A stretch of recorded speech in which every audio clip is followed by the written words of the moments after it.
a minute. There's a glitch in this.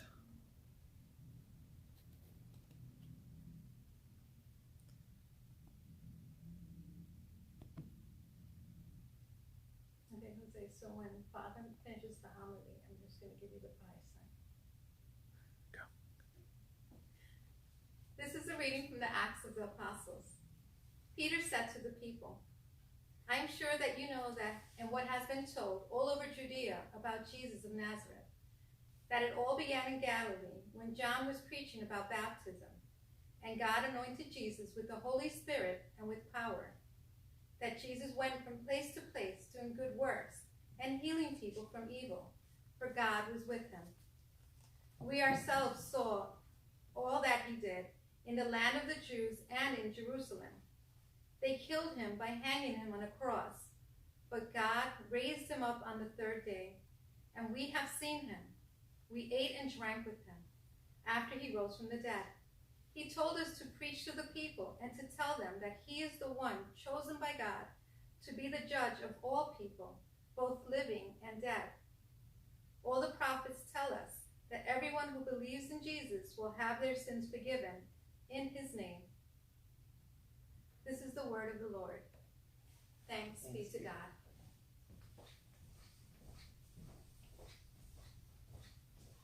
Hello. This is a Gospel of Matthew.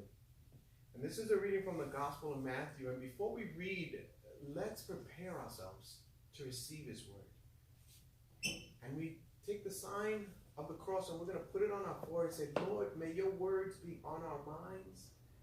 May they be on our lips. And Lord, may they be in our hearts. On the first day of the week, very early in the morning, Mary Magdalene and another woman named Mary went to the tomb where Jesus was buried. Suddenly there was a big earthquake, and an angel of God came down from heaven.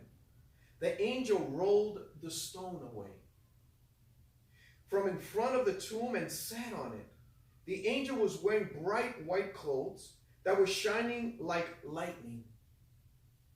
The soldiers were guarding the tomb, and they were very frightened. And they fell down like they were dead. Then the angel said to the woman, don't be afraid. I know you're looking for Jesus who's crucified, but he isn't here. He has been raised from the dead, just as he said he would.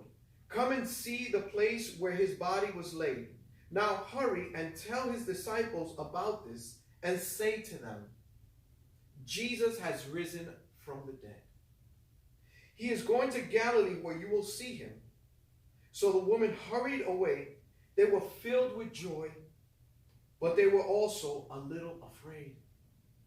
Suddenly Jesus was standing right in front of them, and he said, peace.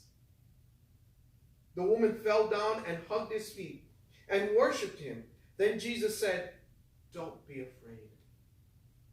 Go and tell my disciples that they must go to Galilee where they will see me. The gospel of the Lord. Praise to you, Lord Jesus Christ. As we enter into this Holy Week and we contemplate the gospel and we start to realize the beauty of the resurrection, we start to see how beautiful the resurrection is and what Christ brought to us. He brought us life. He brought us hope. He brought us love. But we look at the resurrection, and a lot of times I see the resurrection in many ways. It's almost funny because I look at it, it's almost like a Monopoly game.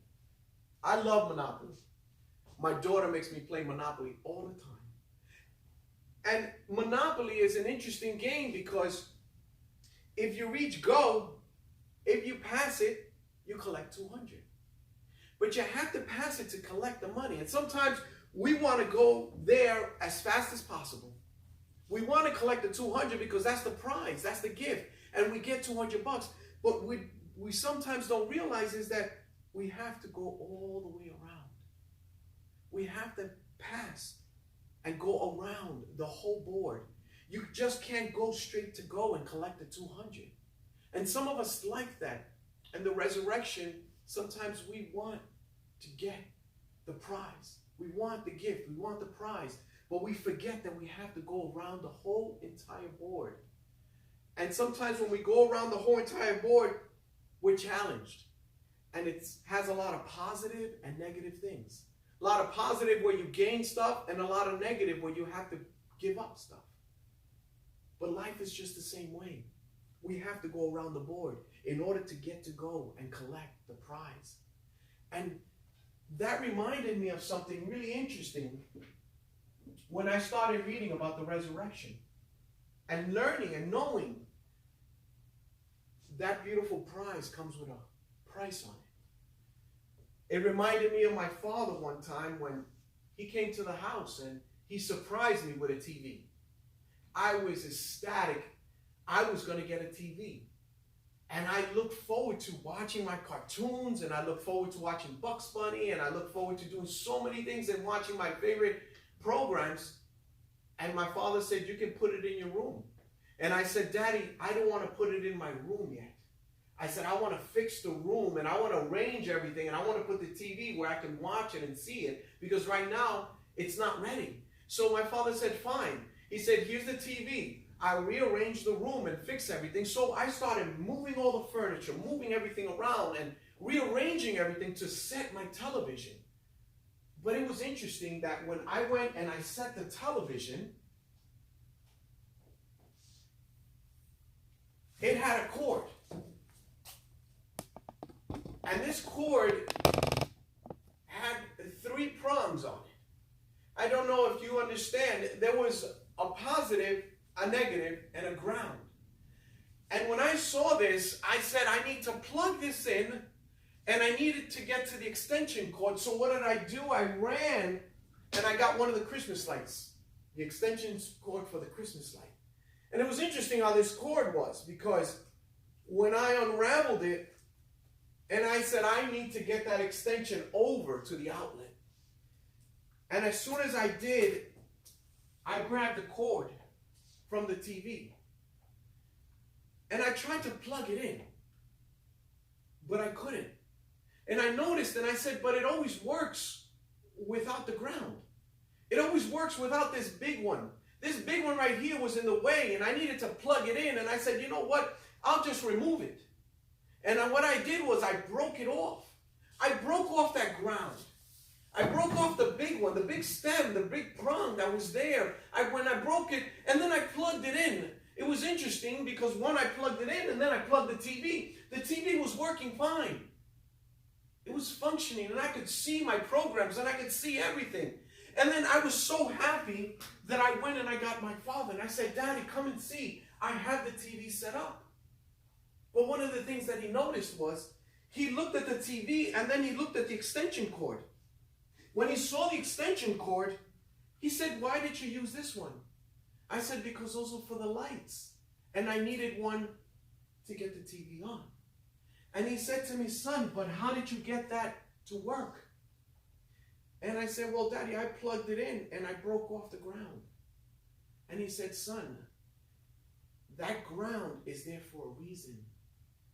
That ground is there for a big reason. He goes, he told me there is positive and there is negative. A lot of positive energy comes in, and a lot of negative energy comes in.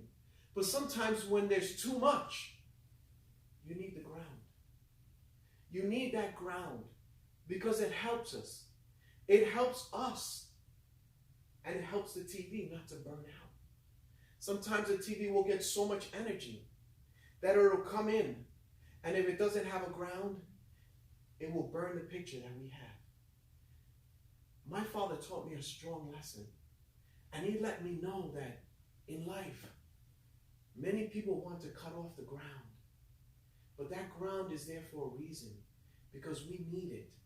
A lot of positive energy comes in, and a lot of negative energy comes in. But if we're not grounded, sometimes we won't be able to handle all the energy that comes, because the world has positive energy, and it also has negative energy.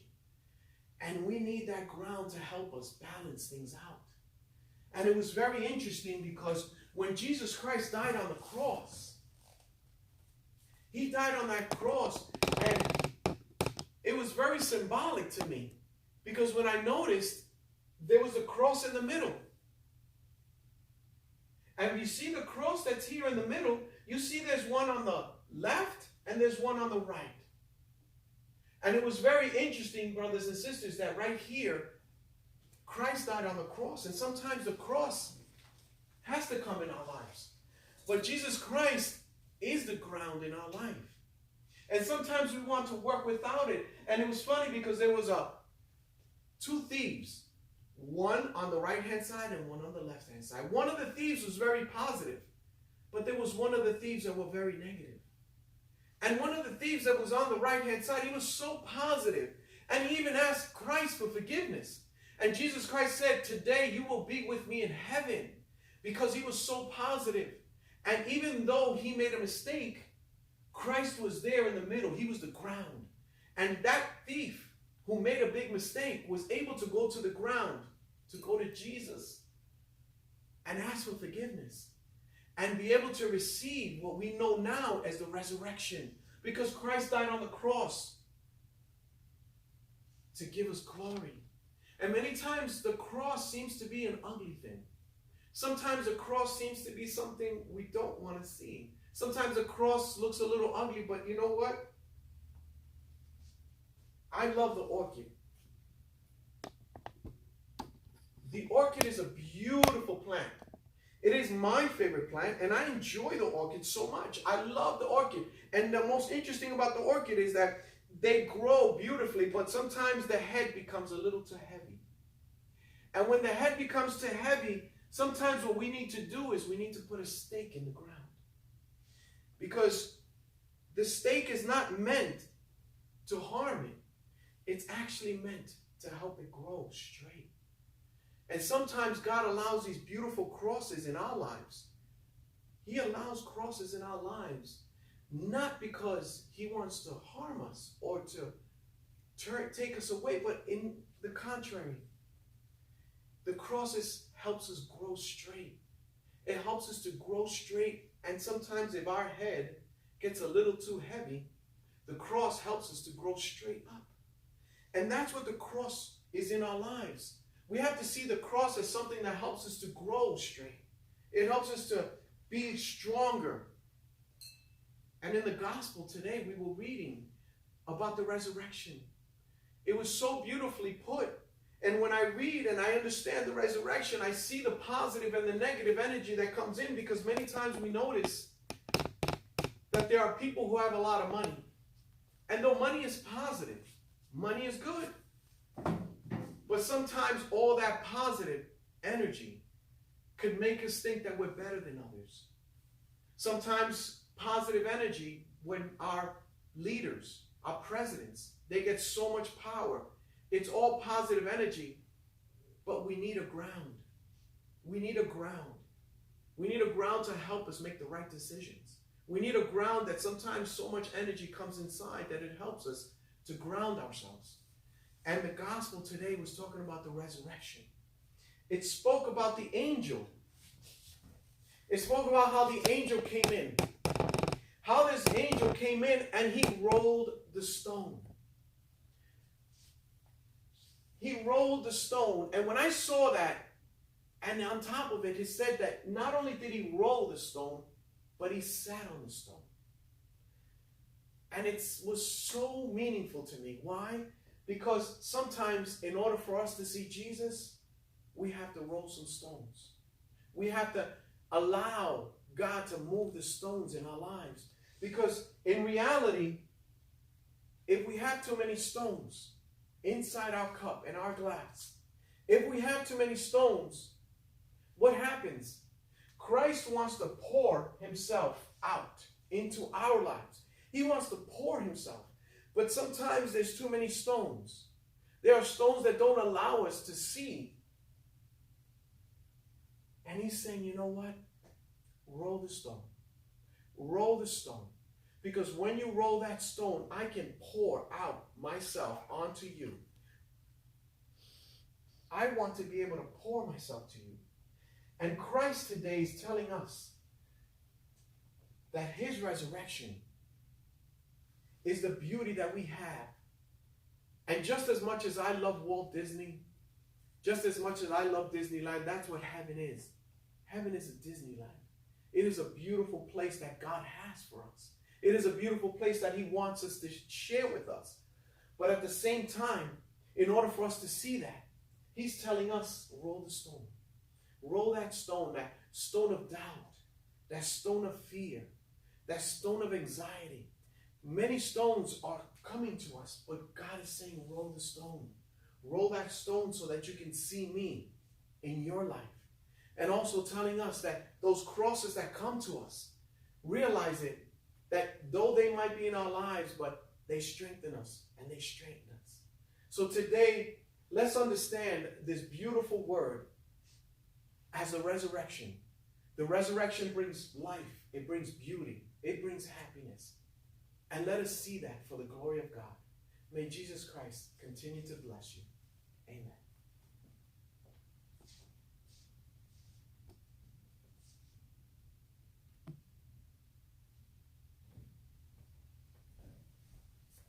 That's really good.